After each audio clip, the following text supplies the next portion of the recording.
en paix.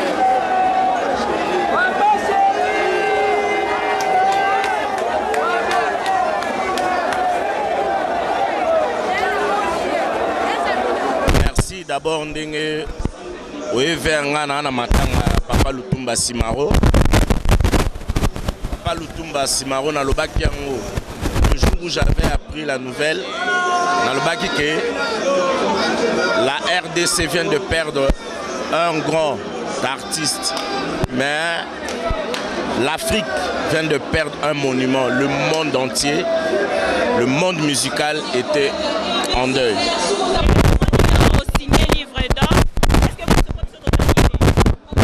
J'ai dit au nom de mon groupe, au nom de BCBG, j'ai écrit « Nous ne t'oublierons jamais. Papa Lutumba Simaro, repose en paix. » Voilà. À l'extérieur, avant Koutokoma, Bazokanga, Papa Chéri, face à un podium, l'absence, ça représente. Non, ben, on a mawana, on a la vie. Mais, on a vie écoute tes papas. Hein? Donc,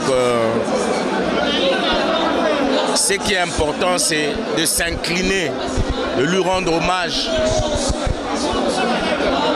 C'est ça qui est important. La musique, oui. Les amusala na biso, tokobanda ko honorer kaka tobanaka ko salango.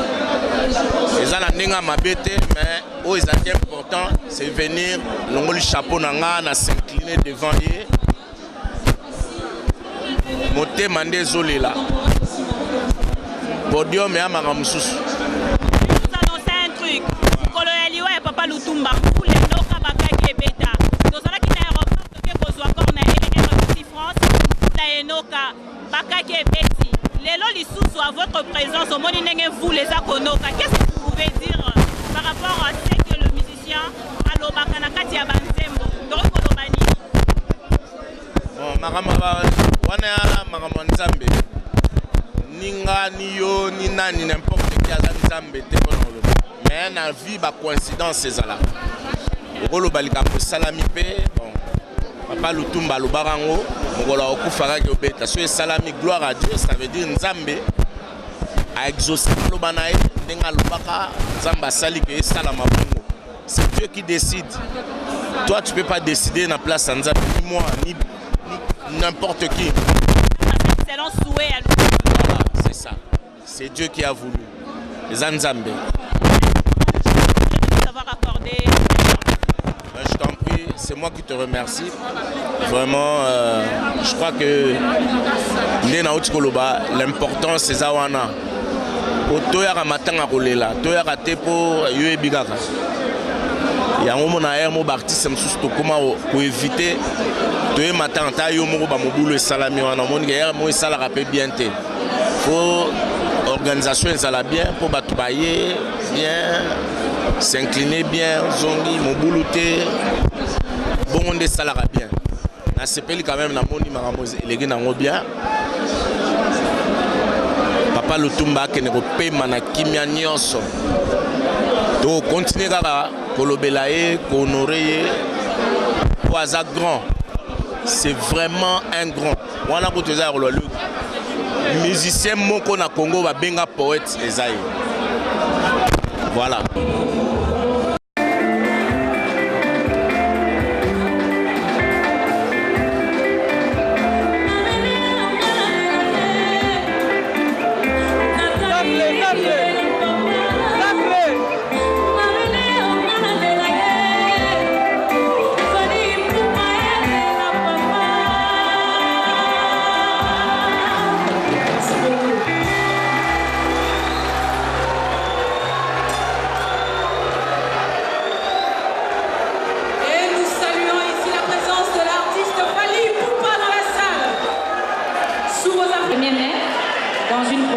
mais au katisi balemba mbangu pona kopesa mbote ya suka lokumu na Kulutu Simaro. Je te donne le micro. Mbote, bonsoir, bonsoir à tout le monde.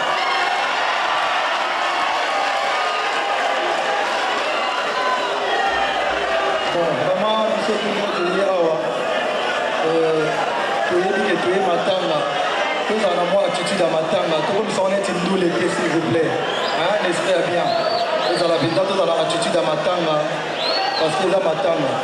Bon, pour le respect d'abord, il y a pour le respect à famille biologique, parce que tu dois famille musicale, il faut te respecter mémoire ya papa Nabiso, Coco Nabiso, icône, légende de la musique congolaise.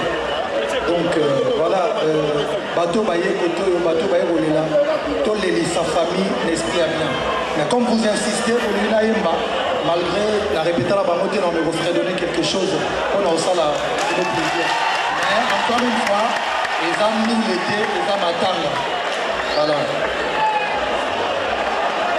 Sika nazali kokende kuna teta te mama teo kokwana sona kozala kokanisa yo misere kaboli biso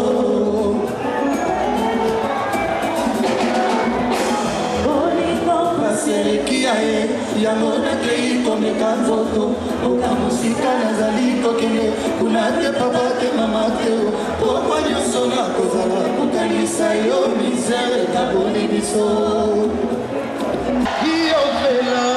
Mama lelele Patrick Mamasa Papa Semela Maï Pardonna Ofela Fiancé Naya Lifoso Yewana Koma Lelomi Oyo Yami Paleo Tatia Koma Homme d'affaires Oyo Yami Sato Nadia Koma Naye chanteur Ofela la misère du vivre Papoti Nayo Balingi Naiteo Bango Banzambi Yase Banana Mobali Bakonela yo Naboyo Teo Ichulise Paseleki Aye Yango Nagei Komeka Zoto Oka Mosika Nazali Kokende Unate Papa Te Mama Teo Okwa Nyonso Na Kozala Kokanisa Yo Misere